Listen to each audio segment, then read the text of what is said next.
Wagner Group's withdrawal from the front will allow Ukraine to launch counterattacks. Yevgeny Prigozhin, the financier of the Wagner Group, said that after the 1st of June, his mercenaries would not be present along the entire contact line in Ukraine for at least 2 months. The Institute for the Study of War believes that the Wagner private military company may miss the main stages of Ukraine's counter-offensive. On the 20th of May 2023, Prigozhin recorded a video against the backdrop of the ruins of Bakhmut, in which he declared the complete capture of the city by mercenaries of the Wagner private military company. According to Prigozhin, his mercenaries had been storming Bakhmut for 224 days, and in total they had been fighting for 427 days. So by the 25th of May, that would inspect Bakhmut and then leave the city, handing it over to the Russian Ministry of Defense.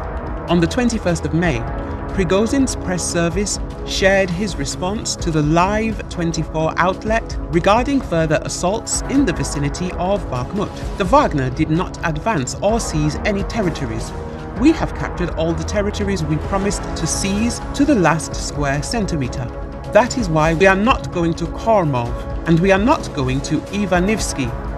As I said, we are handing over our positions to the Ministry of Defense and leaving the war zone on the 25th of May. We have been fighting for 428 days. All tasks that will continue to be performed are carried out by the brave units of the Ministry of Defense. We are going to the field camps. From the 1st of June, not a single Wagner Group soldier will be on the contact line until we are re-informed, re-equipped and retrained. All reports that the Wagner private military company is storming something will be fake in the next 2 months, Prigozhin said.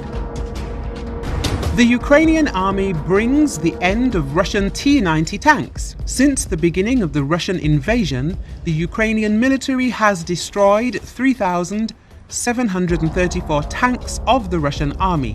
Alexander Kovalenko, a Ukrainian military political observer, noted that there were more than 100 T-90 tanks among them. In Ukraine, the destruction of 62 T-90 tanks was documented. According to general reporting, more than 100 T-90 tanks were destroyed in Ukraine. In Ukraine, 1/3 of all T-90 tanks were destroyed, he said in Telegram. Kovalenko recalled that at the beginning of the full-scale invasion of Ukraine, the Russian Federation had about 300 T-90 tanks in the units and in storage.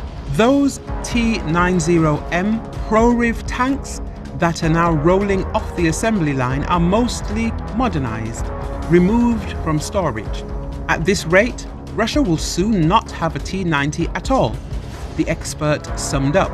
As of May the 9th, 2023, according to the General Staff of the Armed Forces of Ukraine, 3,734 Russian tanks, 7,258 armored vehicles, 308 aircraft, 294 helicopters, 307 air defense systems, and hundreds of other enemy equipment were destroyed in Ukraine. In addition, military expert Alexander Kovalenko, based on Oryx data, compared the losses of Russians in various wars.